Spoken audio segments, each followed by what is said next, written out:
It is week 6 of the 60-day novel challenge, and we are closer to the end of this challenge than we are to the beginning. And I don't say that to make you panic, okay? Don't panic on me. I'm just saying it because you have come so far, but we still got some ways to go. Now, if you're following along with the writing portion of the challenge, you're probably entering somewhere in the second quarter of your manuscript, somewhere in the 25 to 50% mark. At least that's how the challenge has been structured. We tackle the first quarter of the book in week 5, the second in week 6, the third in week 7, and then we round it all out in week 8 when we finish our 50,000 word manuscript. Which means this week we're talking about the first half of the second act, or Act 2A, or the messy middle, the soggy middle, the place where a lot of stuff happens middle. Which means this week we are focusing on the rising action leading up to the midpoint. Now, if you're not there yet, if you are already at the midpoint, beyond it, or you're still in the first act, don't panic. That's okay. We're still going to go over the stuff you need to know to make the best rising action possible. Because this is the place where some authors get afraid. They ask themselves, what actually happens between the inciting incident and the midpoint? What the heck am I supposed to cram in here without it feeling overstuffed? And what if what I do put in here is boring and readers hate it? Now, especially that last one, that is just nerves talking, that's anxiety talking, that's fear talking. That's not going to be the case. And before we dive into the theory behind all of the rising action and what you might be encountering this week as you're writing your words, I want you to reframe your thinking a little bit. Because when it comes to Act 2A, to the first half of the second act, we can really boil it down to 3 different points. This section is just your protagonist in an unfamiliar world, facing increasingly difficult obstacles, all the while having their lie and their fears and their flaws pressed on. And if we frame it like that, it should feel a little bit less intimidating because we spent an entire month preparing for this. You know your protagonist's goal, so you know what to threaten them with. You know what to put in their way to have maximum impact. You know what their big hurt is and the lie that came from it, so you know what they're terrified of. You know what buttons to push to really make them scared. You also know their strengths, so you know how to give them small wins to keep them and your readers going through the story. And you already know their relationships, so you know how to hurt and heal them. The goal of this month, of all 4 weeks of our writing, is a coherent, emotional first draft. It is not genius level masterpiece. You'll deal with the perfect prose in revisions. You will tune the character arcs to be exactly what you want them to be after this first draft. What we want is to write an entertaining story, and you already have the bones and the motivation for it. So let's take this whole soup that we just talked about and make some kind of coherent rising action for this week. Okay, let's give a quick definition of what rising action is, because I've said it who knows how many times by this point. The rising action is when your protagonist has left their ordinary world and has actually committed themselves to this adventure, and now they face increasingly hard obstacles. As for their mindset, they are active right now, but they are still reactive. They are experiencing new things, and they are honestly kind of overwhelmed, and so they're just trying to keep their head above water. They're just reacting to all the things that are happening to them as they try to progress towards their goal. The trick to the inciting incident is that the stakes are continually raised. We cannot make a threat less dangerous than the ones that came before it, or we're regressing in the tension of our story. So if you find yourself stalling out, or you just want a little more clarity on the scene you're writing, I have 3 questions you can ask yourself. First, what new challenge appears to provide an obstacle in their way? Second, how is it worse or riskier than the last one they encountered? And third, how does it hit on their lie or a fear or some weakness that they have? And like I said before, use what you already know. Use what you have come up with for your protagonist to make these scenes more tense.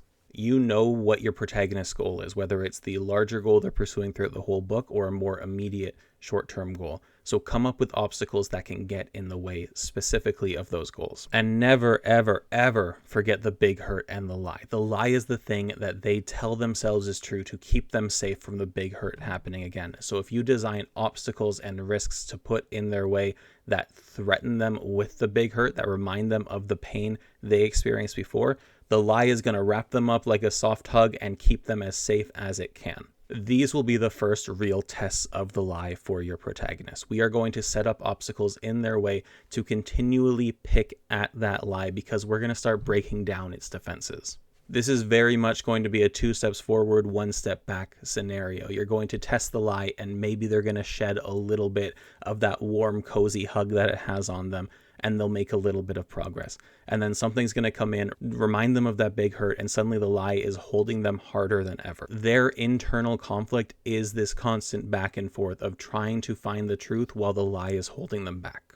And then, of course, when you're designing things to test your protagonist, think about their weaknesses. Think about what they are not great at.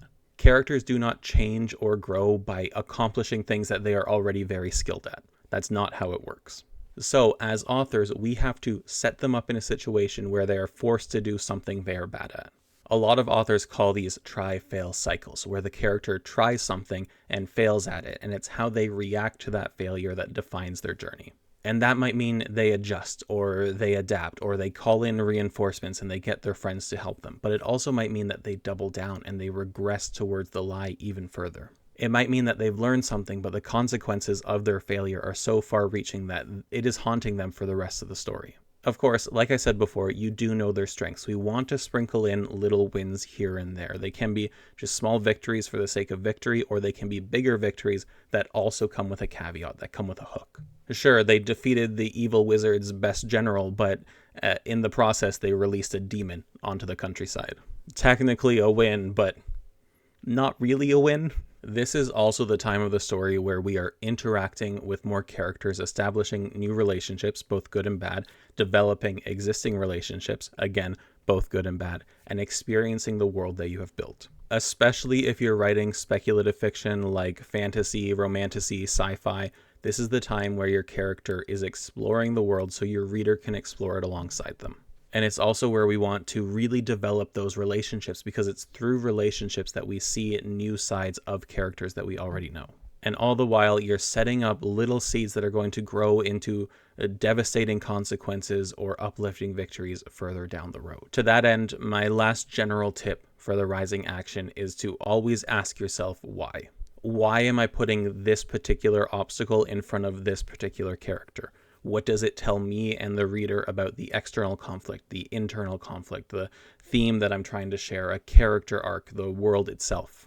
We cannot add in a fight scene just for the sake of a fun fight scene. What are the stakes in this fight? What happens if we win or lose? What are the far-reaching consequences of that victory or loss? Everything that we include in the rising action needs to reveal something new or change something we already know, and you can only determine if that happens by asking yourself why. Now, if you're following along in the 60-day novel challenge template, step 2 of this week is to start thinking about and tying in subplots. Now, a quick reminder, a subplot is just a smaller plot within the larger story that has its own conflict and potentially has its own resolution in this act or in this book, or it might span multiple books. Act 2 is where we really get introduced to some subplots, or especially if we were introduced to them before, where they deepen.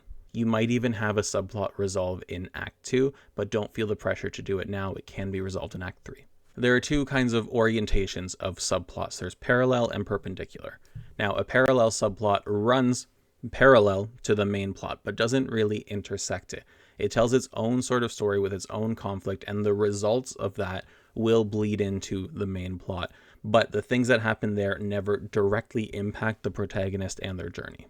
We often use these kinds of subplots to highlight a theme, to mirror or contrast our protagonist or another important character, or to set up a conflict for later down the road. So, for example, if you're writing a fantasy story and one of your subplots is from the perspective of your antagonist and it's about them releasing a minotaur from its labyrinth, you might just show their journey throughout that entire arc until they are successful and they release the Minotaur. And then bad news for our protagonist, there's now a half-man, half-bull creature with a giant axe barreling towards them to present a new obstacle for their journey. On the other hand, we have perpendicular subplots, and these are subplots that directly intersect with the main plot and with our protagonist and their journey. This might be a romance arc that complicates things for them, or an investigation they were hired for that we don't think has anything to do with the main plot, but ends up being directly tied into it.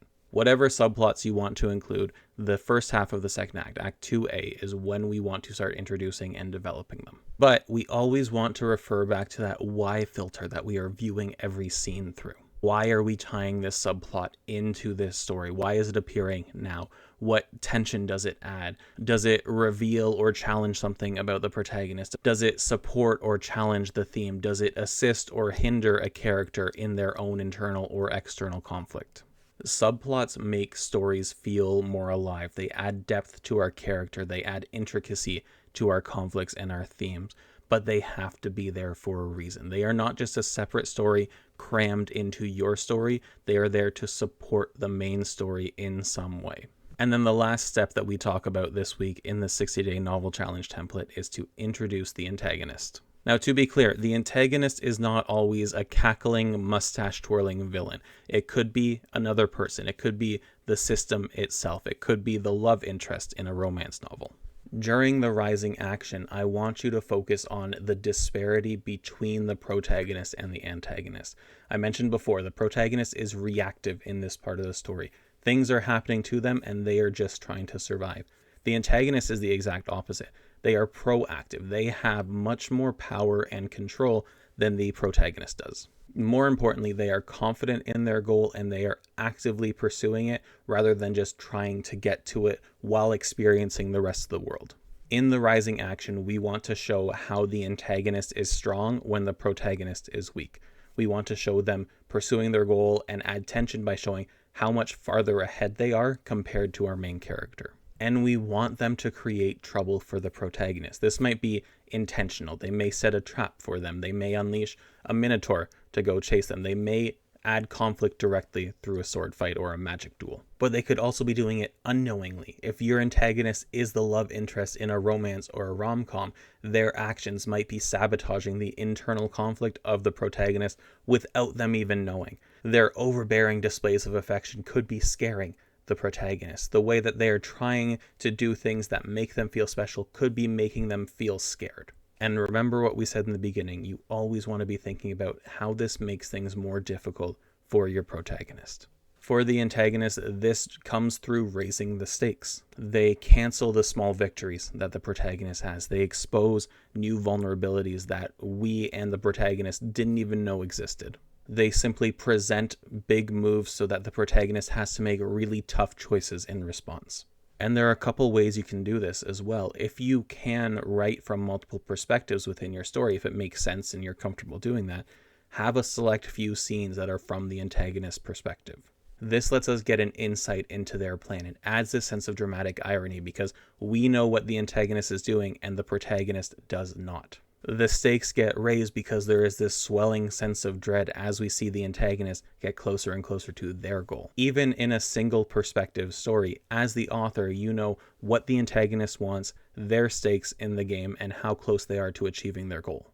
And you also know how they perceive the main character, how they are operating in accordance to the protagonist. That is a lot of material for you to use to craft obstacles during your protagonist's journey. Now, I want to be clear, these 3 steps outlined in the 60-day template are not chores to do in order.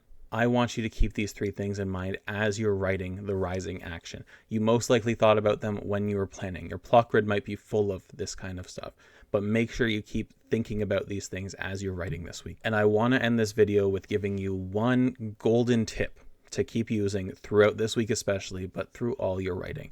You're probably not being mean enough. During the rising action, we are throwing more action, more complications, more reasons your character can't just retreat back to their ordinary world and reset the story from the beginning. Remember, they will not grow or change if we do not test them. They will not be afraid and make or break bonds if we don't pick at their lie. However mean you're being right now, I want you to just crank it up a notch, right? Be relentless in this. We are trying to make a story that is difficult for our character because we can't have feel-good emotions if they weren't earned. And always remember that when we're drafting this quickly, mess is normal. There might be extra scenes that get cut later. That is a revision problem. For now, keep all this in mind. Be relentless, be mean, add in obstacles, pick at the lie, use the antagonist, add tension and raise the stakes, and just have fun this week. Because the next week, when we get to the midpoint, when we get to the second half of Act 2, we're going to be meaner than ever. I'll see you then.